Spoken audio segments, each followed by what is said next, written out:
Should I just stand? I don't want to stand the whole time. I guess I could just stand, but if I just stood here. Or maybe if I... Oh no, this isn't good. I could do this. Hello.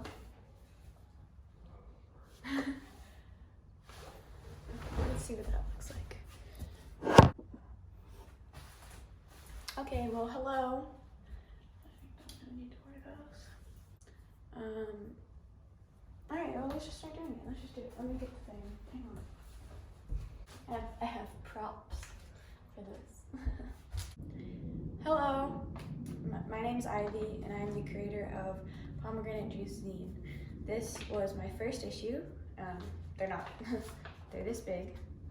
And as you can see, I have lots left over. I have lots of them.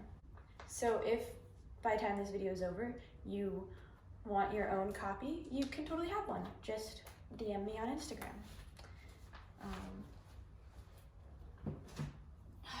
Because that's how I do it. So I'm making this video to sort of go through and explain my magazine. I have to have something. I have to have glasses on. I don't know why, but let me just... So I'm making this video to go through my magazine so that if you don't have a physical copy, you can still sort of know what it's about. Also, so that way in the future, if I ask someone if they want to be in my magazine, I can send them this video and be like, this is what it is. Do you want to be? Okay. So I'm going to start like any rational person with the cover. So the cover was actually one of the last things that I made, because I had at the beginning put all this weight on it. Like it has to describe everything that's in the magazine. It has to I have to put everything that's in the magazine on the cover so that people know what's in it. And then like my spirit with most of this, I didn't do that, and I said, whatever. Yeah, they can, basically it's just, I wanted it to look nice, so that when someone sees it, they go, maybe I'll read that. I'm really into circles, as you will also see on the back. There's lots of circles. This circle right here is kind of cool. I made that way before I even started the magazine. And this is the original one, and as you can see, they're like individual little pieces of paper and stuff. Pretty cool. This was just cut out from one of those like adult coloring books, and then I printed out this. Okay, so moving on, we're gonna open the front page. Isn't that crazy? So this page is the letter from the editor, which I actually titled Letter from the Control Desk. Fun. And then the table of contents and the credits to everyone who worked directly on this.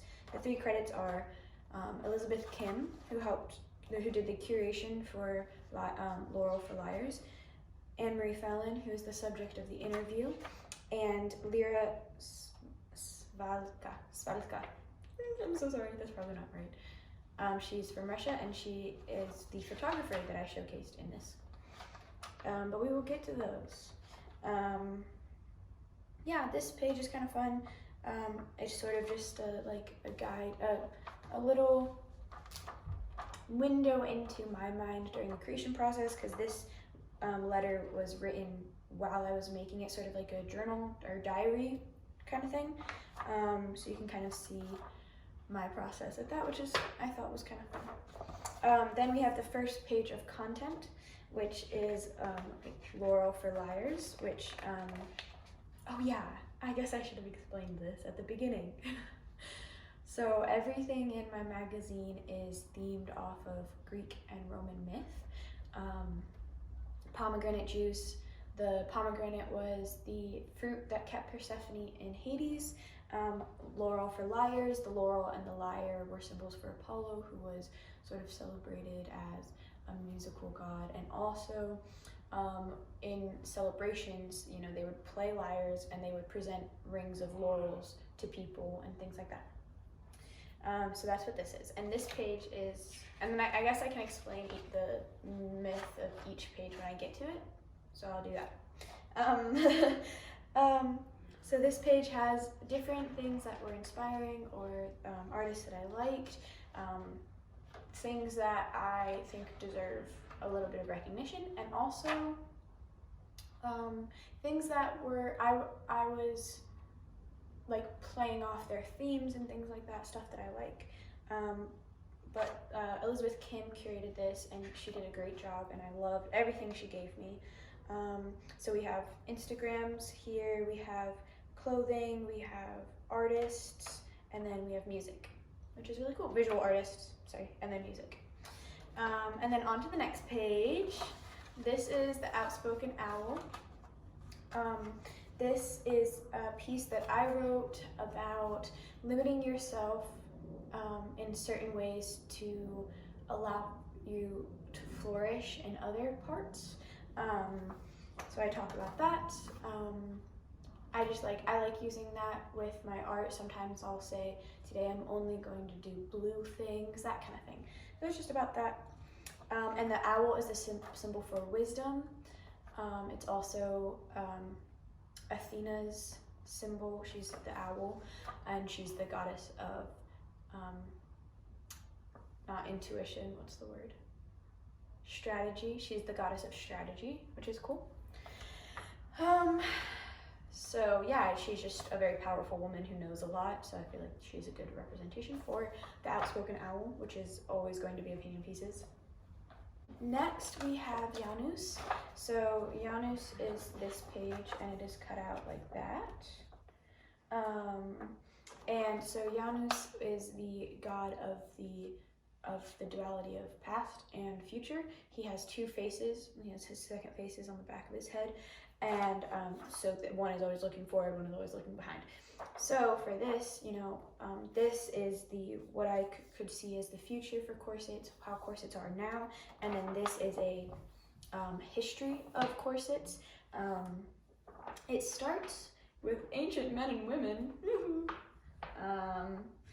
and yeah, it just goes through the history, which is cool. And the kind of the setup for this is, once you've done reading this, it's instinctual to turn the page again to read the future, and then that's kind of like, oh, but what about the past? So I would like to imagine that someone reading this would get caught in the loop of flipping Janus back and forth, but it's probably not that captivating. Anyways, moving on. We have, this is When in Delphi, which is an original work of art by me.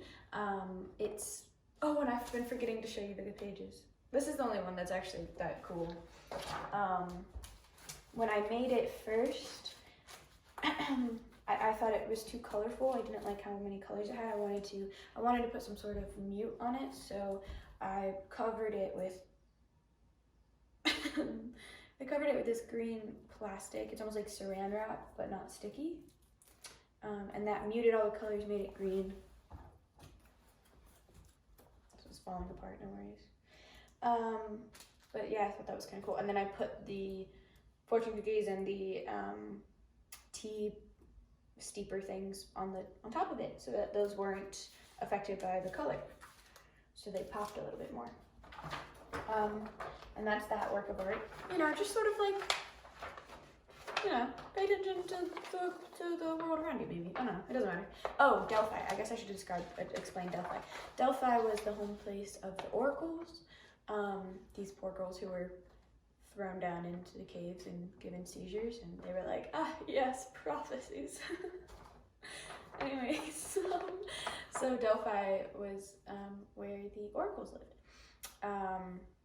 And so they did things like fortunes, basically, is what the connection is with that. And that's why it's called When in Delphi.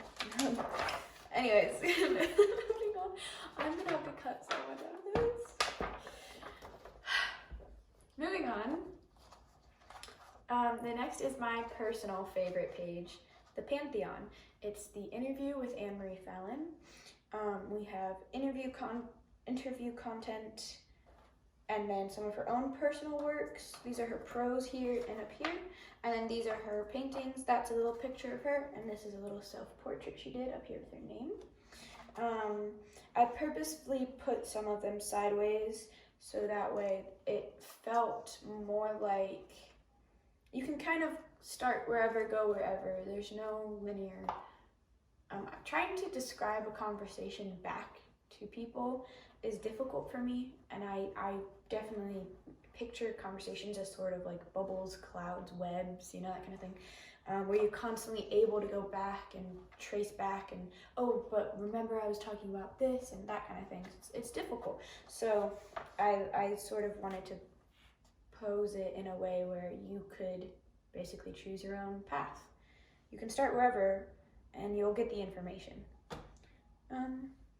Also, I like the stripes going to the center. I think that creates a cool visual illusion to bring you right to her. Also sort of encouraging you not to start up at the top, but start here and kind of work your way around. I don't know. To each his own. Anne-Marie Fallon's a badass woman. She lives in Richmond, Virginia, which is a dope city. And she's really cool. And you know what? If you want to know more about her, check out her Instagram or get this zine, and then you can learn all kinds of cool stuff about her. Moving on, we have the photography by Lyra.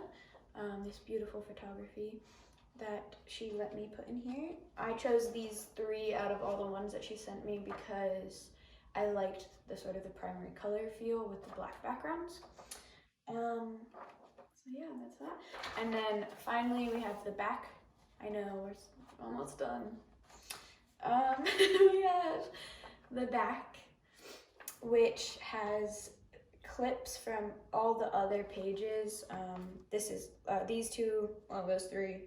A bunch of them are from Lyra for Laurel. This one's from the corset thing. This one is just that's an extra piece from one of the backgrounds that I used. That's the green film, that kind of stuff. I wanted to sort of in the way that I wanted the front to be a little bit of everything, I let the back be sort of because I keep, while I'm working on stuff, I keep this tray of small pieces of paper of things that I've already done that I could use, and then I keep this tray of larger pieces of paper of like texture paper and like background stuff that I could use. Also, this has all the stuff from the last project, which I like to just keep around because if it's already cut out, you never know when you could use it, you know? So that's what this was sort of the lasagna, the gumbo pot of the page. I guess lasagna isn't really one of those things, but maybe my mom always just made it like that. You're not supposed to. Goodness gracious. Anyways. Okay, so that is my magazine from cover to cover. And if you would like your own magazine, you can go to @pomegranate.juice.mag, M-A-G, to ask for your own. I didn't charge for these ones because it was my first issue. My second issue, I'm not sure if I will be charging for them either, because depending on how well my idea works out, I might only need to pay for stamps, which then I won't make people pay for them. Yeah, so if you want to follow along with my progress, I post lots of little videos of not only my work on the zine, but like just other craft stuff that I'm doing. I don't know, this is a pant leg that I cut off of something, of pants. So you can follow me there and watch me do art stuff. And you can get your very own zine from me, direct to you. Okay, I think that I should stop talking now. I think that's everything, isn't it? I don't think there's any. Yeah, okay, well, thank you so much. Have a great day. Bye-bye.